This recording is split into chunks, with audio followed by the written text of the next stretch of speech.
Comienza tu día con las noticias que importan. Primera Pauta. Bueno, hay muchos temas con la salud que van a la par, digamos, de una agenda muy convulsa en estos días, pero queremos profundizar. ¿Qué pasa ahí con la lista de espera? ¿Qué está pasando con los presupuestos que han denunciado muchos hospitales que no están pudiendo llegar a fin de año?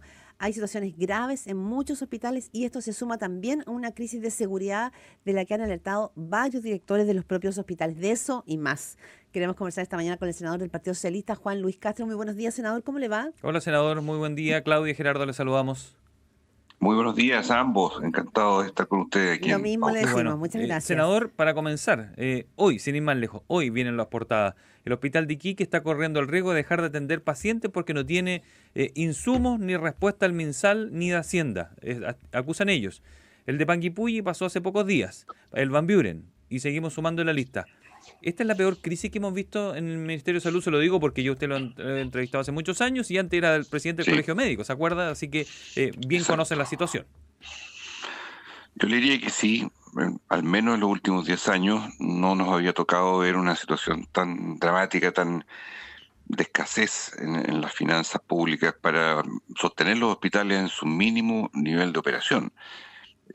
La deuda, le voy a dar un dato que también ha estado publicado en estos días, la deuda hospitalaria creció en un 147% desde el primer semestre del año pasado comparado al primer semestre de este año. O sea, estamos hablando de cifras siderales, donde lo sombrío que es la escasez de recursos se asocia ya al impacto directo que tiene hacia las personas. Porque al final son las personas las que reciben los efectos finales y eso pasa por lo que ustedes están relatando. Hospitales donde Van Buren, que partió semanas atrás con su visibilización, ¿verdad? Cerrando pabellones, sin insumos para quimioterapias de cáncer, luego con falta de camas, luego con falta de traslado, después con engrosamiento de lista de espera. Y poco menos que lo único que faltaría agregar a esto es que el agravamiento de los pacientes, las condiciones en que están, puede llevar a que más gente muera esperando. ¿Y cuál es la causa que usted ha llegado a la conclusión? Tuvimos al subsecretario de Redes hablando aquí hace cerca de un mes y nos decía lo que pasa es que también estamos atendiendo más gente que nunca, entonces no es que despilfarremos la plata, sino que estamos siendo más eficientes que antes, es decir, atendemos mucha gente y eso hace que se acabe el fondo.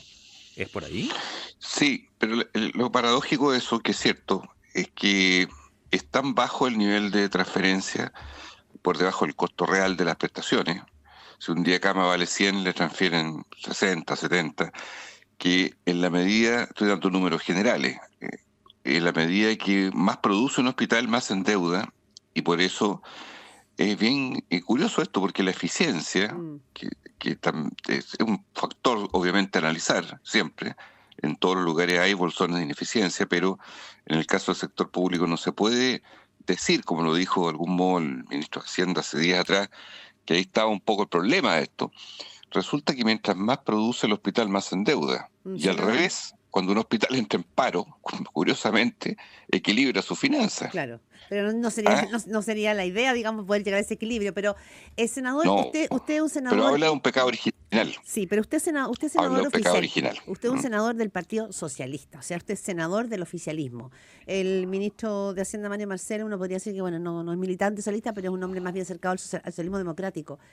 Siendo militante de un gobierno de izquierda, ¿cómo se explica usted esta situación grave y esta crisis que se está viviendo a nivel hospitalario? Porque aquí se están comprometiendo recursos adicionales desde la Dirección de Presupuesto, parece que eso no está bajando.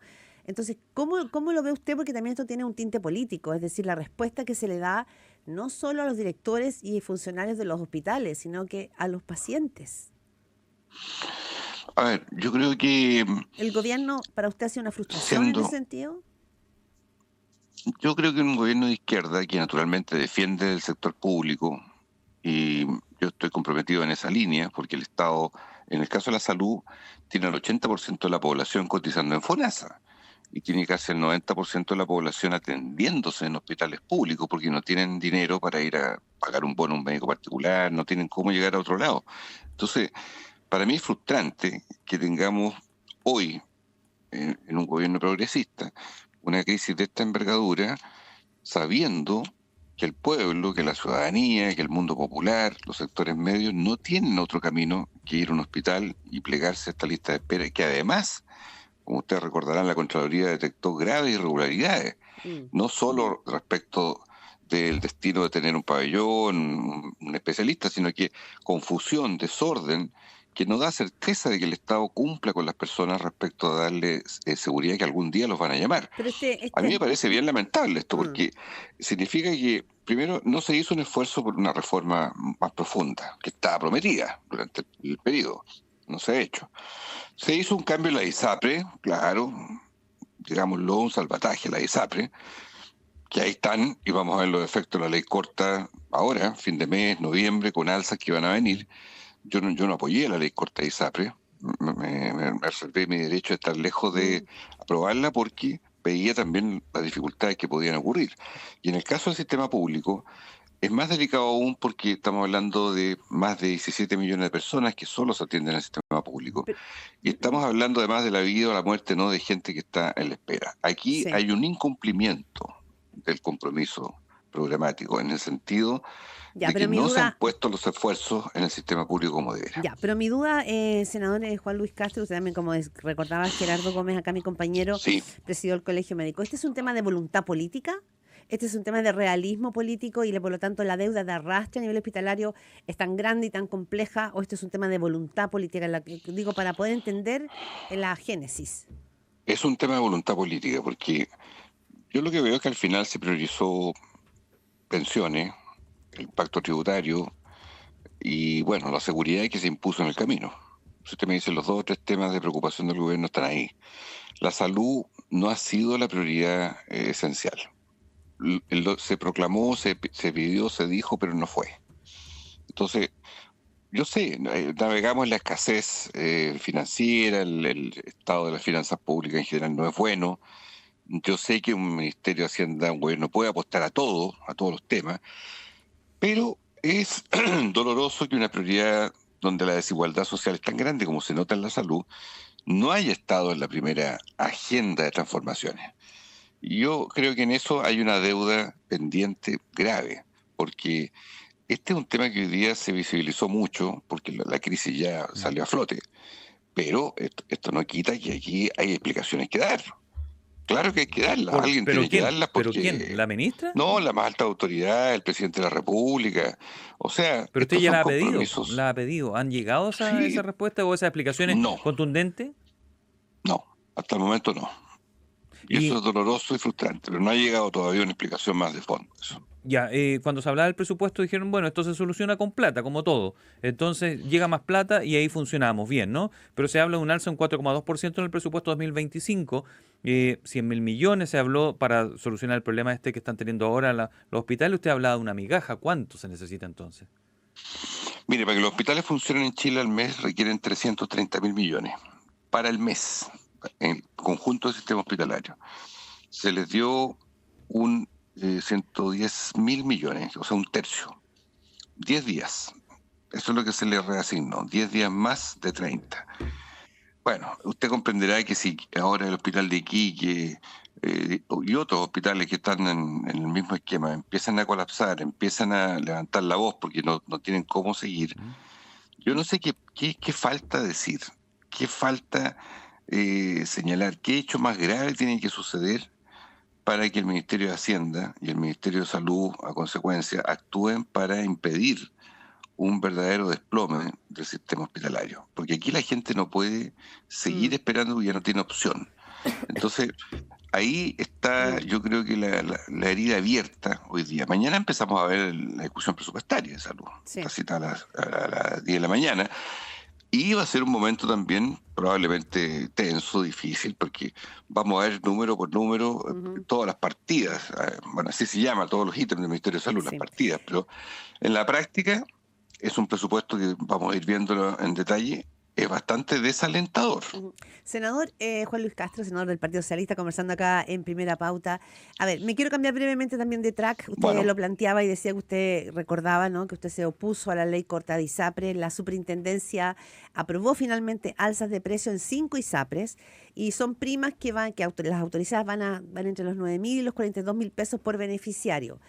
Y y se lo planteo porque ya hay algunos expertos que prevén que quienes van a terminar pagando el reajuste son las personas de mayor edad y con enfermedades, porque dicen, bueno, los jóvenes van a poder migrar, digamos, a FONASA.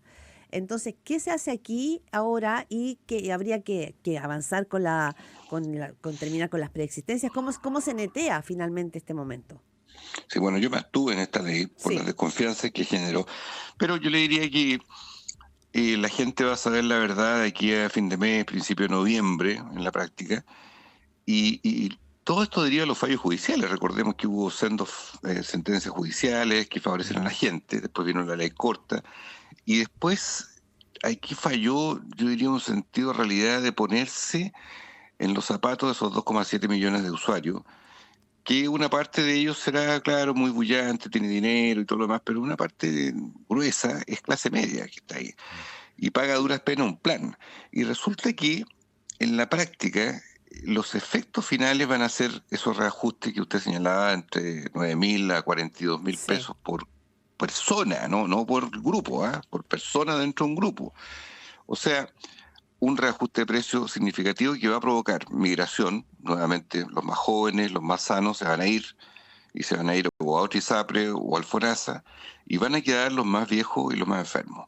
Y eso es una espiral que vuelve a encarecer los costos de la ISAPRE, y yo no descarto que haya incluso una nueva judicialización de gente que cuando le den el precio final va a estar muy enojada, no va a entender por qué, y va a ir a un tribunal, Pero y usted podemos cree que redituar un fenómeno como el que tuvimos hace 2 años.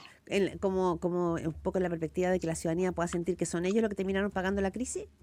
Sí, claro, por cierto, porque aquí hubo una transferencia de responsabilidades desde las mismas ISAPRE, que ellos incubaron su propia crisis, porque estos problemas que tuvieron ellos en su finanza, para transferirle ese costo a los usuarios. No por nada, recuerde usted que hay una prima extraordinaria del 10%, Oiga, que es la que salió publicada ayer. y el efecto en el sector, en la atención pública, lo digo porque ya estamos hablando cómo están funcionando los hospitales y ahora le vamos a recargar con más personas que van a llegar allí. Inimaginable, pues, porque si ya el sector público está como está, piénselo usted, con varios miles de personas que salgan hacia FONASA producto ya de la imposibilidad de pagar un plan de ISAPRE. Inimaginable, porque la mochila que se recarga ahí, la verdad, claro, FONASA ofrece alternativas en el precio, pero otro punto es la atención, la garantía de oportunidad de atención. Ese es el problema que está hoy día en el sistema público no resuelto. Senador Juan Luis Castro, mi última pregunta que tiene que ver con seguridad, Sí. con respecto a lo que está pasando en los recintos, de verdad hay muchos que se han visto vulnerados por la delincuencia, por crimen organizado incluso. Se habló de tener presencia policial, dice el gobierno que está evaluando poner un par de carabineros más por allí en los CESFAM.